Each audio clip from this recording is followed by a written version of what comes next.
A diplomatic dash for safety as embassy staff are evacuated from Sudan. British nationals were airlifted out last night, but concern remains for others still stuck there. It's harrowing. Every time you speak to them, there's shelling in the background, there's bullets in the background every single time. Also tonight, Labour no longer. The MP Diane Abbott is suspended from the party following her comments about Jewish people.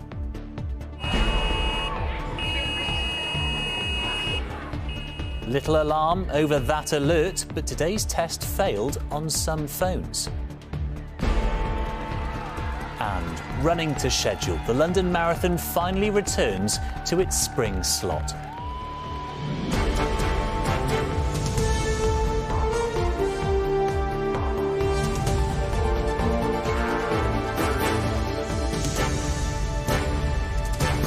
This is ITV News with Paul Brand.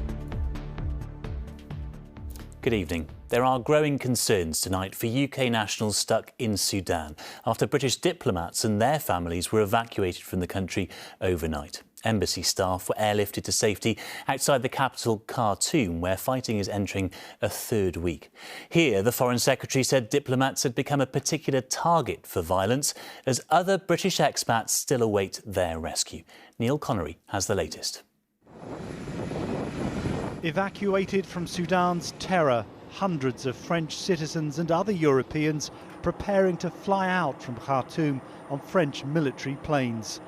Overnight, British diplomats and their families were also evacuated in a British military operation as fighting intensifies. In response to escalating violence in Khartoum and because of specific threats and violence directed towards diplomats in Khartoum, we have taken the decision to temporarily close the British Embassy.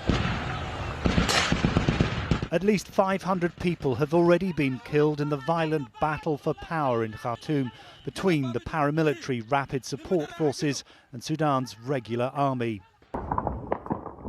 Now that British diplomats have gone, British nationals who remain in Sudan are desperately seeking safety. Saeed's family have been trapped in Khartoum. His sister was interrupted by gunfire as she gave this update. Airstrikes are terrifying. They will kill indiscriminately, and the RSF are kind of going into... Do you hear that? That's basically what it's been like, and then every once in a while there'll be like an explosion. His family are now on a bus heading for Egypt. It's harrowing. Every time you speak to them, there's shelling in the background, there's bullets in the background every single time. It seems to me, and I'm no expert, that if everyone is making a big fuss of evacuation now, it tends to mean that the situation is going to get worse. More military planes are now preparing to evacuate foreign nationals as the race to escape the violence steps up.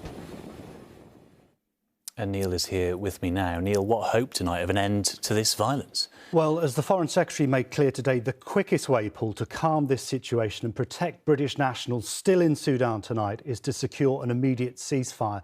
But I think given Sudan's recent complex history, that is going to be difficult.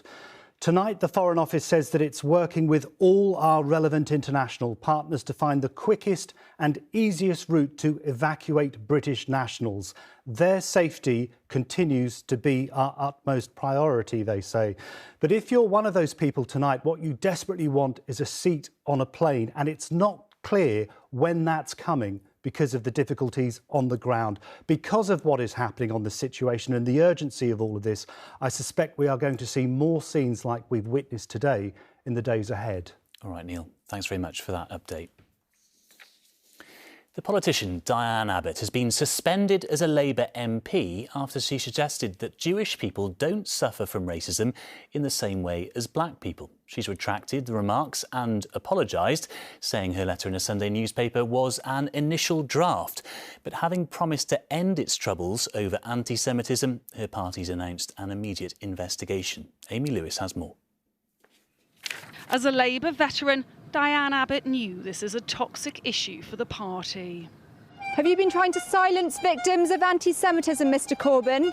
Anti-Semitism dogged Labour during the leadership of her close ally Jeremy Corbyn, and now she's been suspended by a party wanting to stamp out any suggestion it's anti-Jewish. She wrote, "Irish, Jewish and traveller people undoubtedly experience prejudice.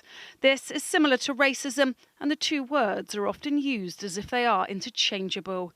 It is true that many types of white people with points of difference, such as redheads, can experience this prejudice, but they are not all their lives subject to racism." Well, I think it's this idea there's some hierarchy of racism and there's some hierarchy of hate, and somehow, you know, the hate and the racism that's undoubtedly been visited upon black people, both in this country and indeed in many other countries around the world for centuries.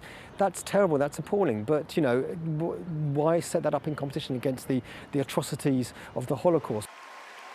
Concerns that anti-Semitism was on the rise during Jeremy Corbyn's leadership led to the party being found guilty of acting unlawfully by the Equality and Human Rights Commission.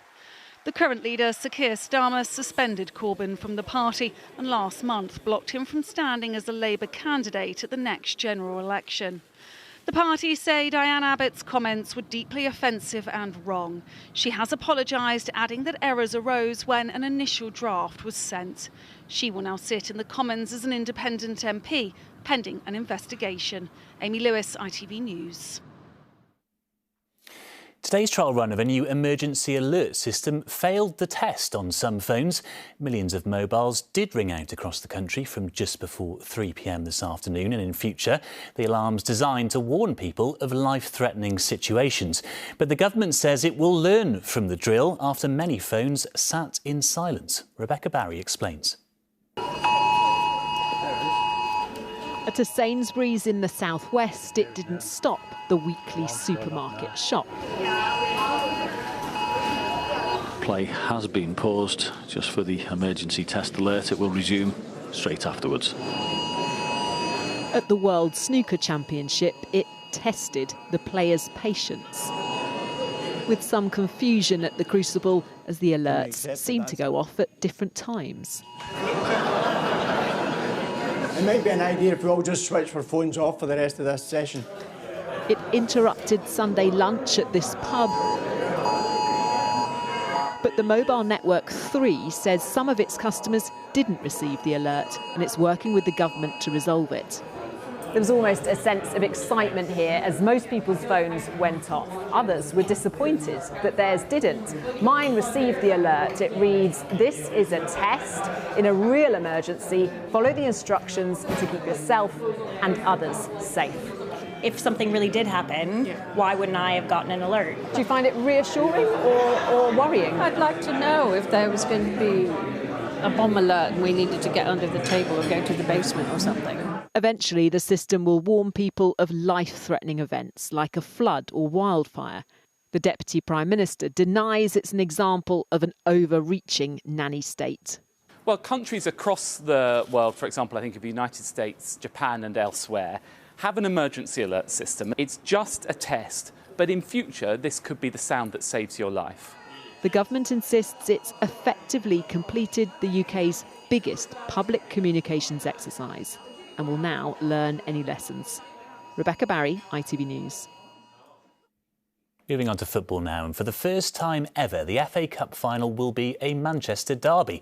In tonight's semi-final at Wembley, United squeezed past Brighton in a dramatic penalty shootout after the match had finished goalless even after extra time. Chris Scudder was watching. The pain of defeat. Brighton had never won at Wembley before, and this hurt. Whatever they threw at United goalkeeper David De Gea, acrobatics kept them out.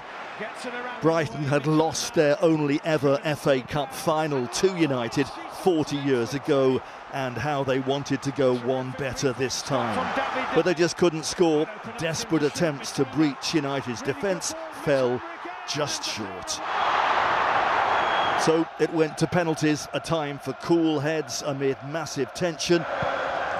Good penalty. And the first 12, 6 each, were all scored. Brighton's Solly March took the 13th. So the best scoring season of his career, Solly March. And he's placed it over the bar. Lucky 13's penalty of the shootout. Step forward, Victor Lindelof to be the victor and hero. For the first time ever, it will be an all-Manchester FA Cup final derby on June the 3rd. Chris Scudder, ITV News. And finally tonight, it was a record-breaking London Marathon, one of firsts and lasts among the 48,000 expected to have crossed the finish line. Kenya's Kelvin Kiptum finished the course with a time never seen before in the capital, but there was also a final victory lap for one of the UK's greatest ever runners. Callum Watkinson reports. The tens of thousands who gathered to run in the rain in central London had reasons for being here as varied as the costumes that they wore. But when it came to headline heroics, it was the elite athletes today who made the running. He's going to win the London Marathon. It's a new course record for Kiptum. Kenyan Kelvin Kiptum clocked the fastest London time ever and the second fastest marathon the world has ever seen.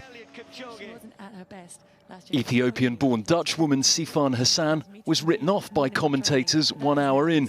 She needs to stop. Somebody needs to give her some advice. But with the finish in sight, the Olympic 10,000-metre champion's track pedigree came roaring down the Mall. Her first ever marathon, a victory and a shock to many, not least to herself. I'm not even to finish the race. So I think maybe that's why I ran better. I was like happy to every kilometer. I'm like, oh, thanks to God. And a day of firsts for two young athletes was one of finality for Sir Mo Farah. Thanks for everything, Mo. It was not his fastest marathon, but as he confirmed afterwards, it was his last. Last 2 years I have struggled with my body and not been able to do what I wanted to do in terms of run 120 miles week in, week out, 3 sessions. If the body is not responding and you can't do it, you know it's time to call it. There was the full complement of bright costumes and charity runners chasing records of their own. But at the elite level, there was a sense here today of a baton being passed from one generation to the next. Callum Watkinson, ITV News. Amazing stuff. And that's it for this evening. There'll be updates throughout the night on ITVX, of course. But from all the team here, thank you for watching and we wish you a very good evening.